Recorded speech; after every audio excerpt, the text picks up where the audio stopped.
चला आता तुम्हाला मी मंदिरात जाऊन आल्यानंतर आत्ता भेटतीये. आल्यावर पहिल्यांदा लावला तो कुकर, तोंडात पाय धुतलं, देवाला दिवा लावला आणि त्यानंतर कुकर लावला. कुकरमध्ये फक्त आज मी डाळ लावली आणि ती पण मसुराची, कारण की आपल्याला चकोल्या करायच्या. थोडा लांब ठेवते कॅमेरा. मसुराची डाळ लावली आणि चकोल्या मी कशा करते ते तुम्हाला दाखवणार आहे. हे बघा, डाळ अशी छान शिजवून घेतली आहे आणि काहीच नाही, फक्त तेल, हळद, हिंग असं घालून डाळ शिजवून घेतली आहे. आणि आता फक्त आमसूल घालणार आहे, लसूण नाही, कारण अर्थातच नैवेद्य दाखवायचा आहे म्हणून लसूण मी बिलकुलही नैवेद्याला नाही यूज करत. आणि म्हणून फक्त आता आमसूल, गुळ आणि गोडा मसाला आणि तिखट एवढे 3-4 पदार्थ घालूनच आपण छान अशा चकोल्या बनवूया आणि तुमच्या बरोबर पण मी शेअर करते. त्यानंतर हळद, किंचितसं तिखट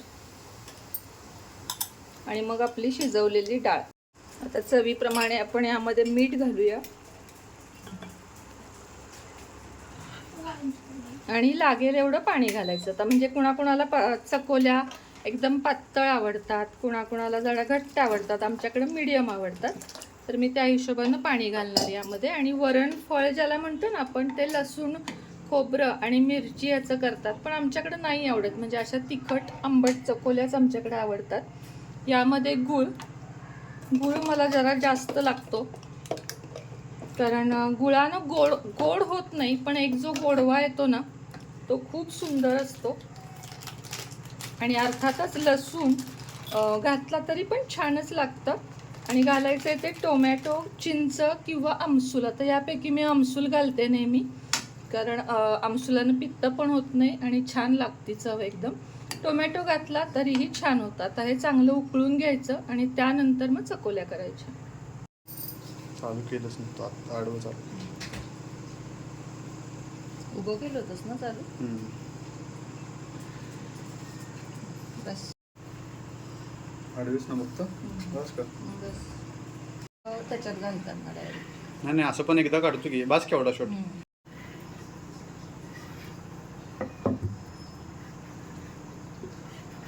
उभा कमी इकडे दाखवा. सेकंद 3-4. अख्खा व्हिडिओ आडवा करायला पाहिजे होता आपण. असू दे.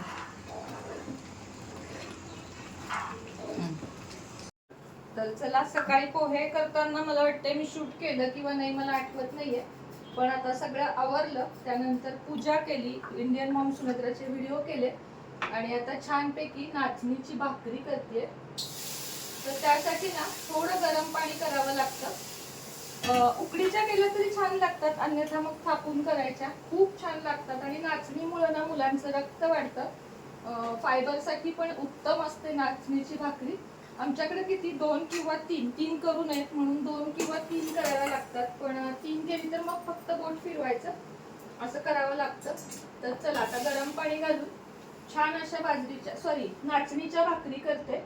तुम्ही पण खात नसाल नाचणीच्या भाकरी तर नक्की खावा. ओवी कशी आहे विचारतो सगळेजण, कशी आहेस ओवी? छान आहे. ओवी ना लांब बोल.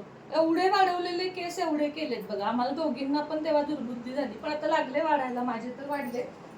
तर चला, हट्टीपणा करती ना ओवी, सांगू सगळ्यांना नको.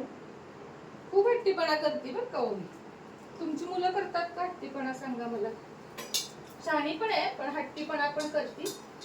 छानपैकी तूप काढलंय, तुम्हाला दाखवते केवढं तूप निघालंय बघा. वाटतंय हा दिसतंय एवढं तूप निघालंय छान असं. सकाळी म्हणजे 2 वेळचं मिळून येते. आता छान भाकरी करूया आणि गरम गरम मुगाची उसळ जेवून घ्यायचं आणि मग मला बसायचं आहे कामाला, म्हणजे पत्ते लिहून पार्सल करायला. 3 मिळून करतो आम्ही. तर हे झालं की लगेच ते करून घेऊया.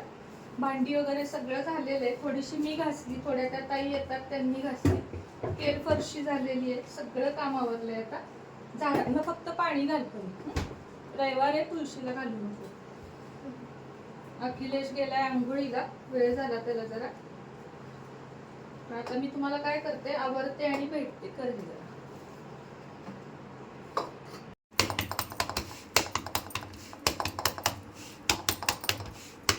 बस.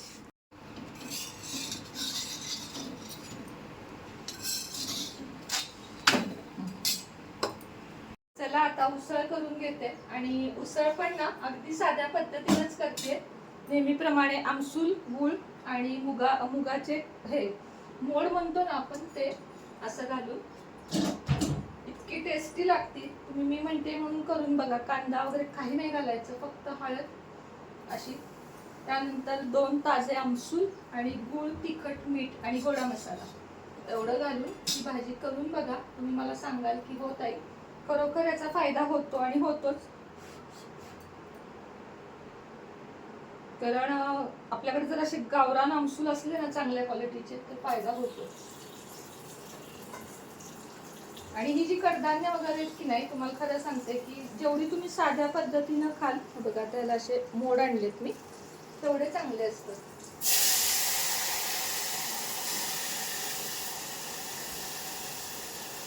काहीच नाही, फक्त स्वच्छ धुवून घेतले आणि भाकरीला जे नाचणीच्या भाकरीवरचे पाणी, फिरवलेलं पाणी आहे तेच मी यामध्ये घालणार आहे. ते वाया मी घालवत नाही कधी, कारण आपल्या हातामुळं या पाण्यामध्ये खूप भाकरीचा अर्क उतरलेला असतो.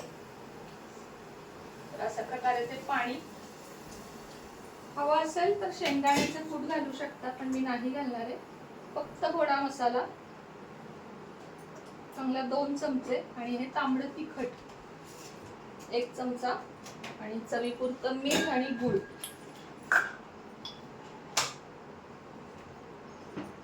आणि मुळात म्हणजे याला ना कुकर मध्ये शिजवायचं, फक्त 1 शिट्टी घेऊन, अति प्रमाणात शिजवायचं नाही, 1च शिट्टी घ्यायची.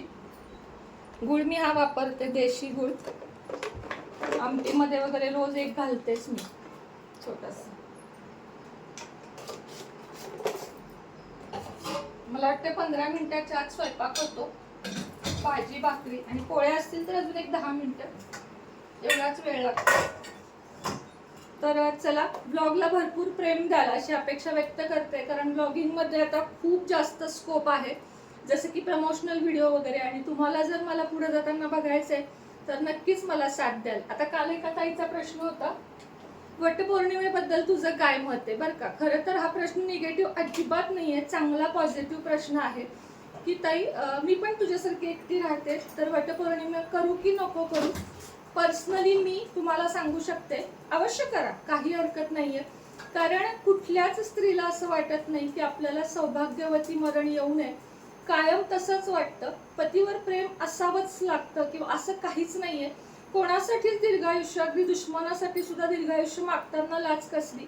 आणि माझं म्हणाल तर मला पुढचा जन्मच नको असं मी म्हणते. मोक्ष हवा आहे खूप, आणि देवाच्या ह्याच्यातच मला माझं बाकी आयुष्य घालवायचं आहे, स्वामींच्या सेवेत, स्वामींच्या चरणांमध्ये. त्यामुळं माझं मोह म्हणा किंवा कुठल्याही भावना, मोह किंवा मला हे पाहिजे ते पाहिजे, यातनं मी कधीच बाहेर पडले. म्हणजे 1-1.5 वर्ष झाले मी या सगळ्यातून बाहेर पडले. आणि मी फक्त आता ना छानपैकी माझ्या मुलांसाठी, स्वतःसाठी आणि स्वामींसाठी मी माझा दिवस रोजचा घालवत असते. आणि मला ते खूप जास्त आवडतं सुद्धा. आपल्याला जमतील तेवढे आणि तसे कष्ट करायचे, आपल्याला हवं तसं राहायचं आणि आयुष्य छान घालवायचं. फार करून घेतला त्रास मी माझ्या उभ्या आयुष्यामध्ये, एकदा सोडून 2दा प्रयत्न केले, तुम्ही बघितलं. आणि त्यापेक्षा आता कुठले प्रयत्न किंवा काही मला आता इच्छा नाही उरलेली करण्याची. त्यामुळं आपल्या मुलांसाठी जगणे आणि मुलं म्हणतील तसं, त्यांना ज्याच्यात सुख आहे तसं जगणं हे मला बेटर वाटतं. आणि हो, स्वतःला सुद्धा. आणि महाराजांच्या, किमान मला एवढं म्हणायचंय की मला महाराजांच्या नजरेत कधी स्वतःची नजर खाली करायची नाहीये. महाराजांच्या नजरेत मला कायम वर राहायचंय. बाकी सगळे माझ्यासाठी शून्य आहेत. फक्त त्यांच्या नजरेत मी कधी दोषी नाही ठरली पाहिजे, याचा प्रयत्न मात्र मी जोरात करत असते. तर हे माझं वटपौर्णिमेचं मत होतं की कुणाबद्दलच दीर्घायुष्य मागण्यासाठी, त्यासाठी काही गरज नाहीये की नाही करायचं वगैरे, असं काही नाही, करू शकता आणि सगळ्यांसाठी दीर्घायुष्य मागू शकता. तर हे होतं माझं वटसावित्री बद्दलचं मत. पुन्हा भेटूया उद्याच्या ब्लॉगमध्ये. तोपर्यंत सगळ्यांना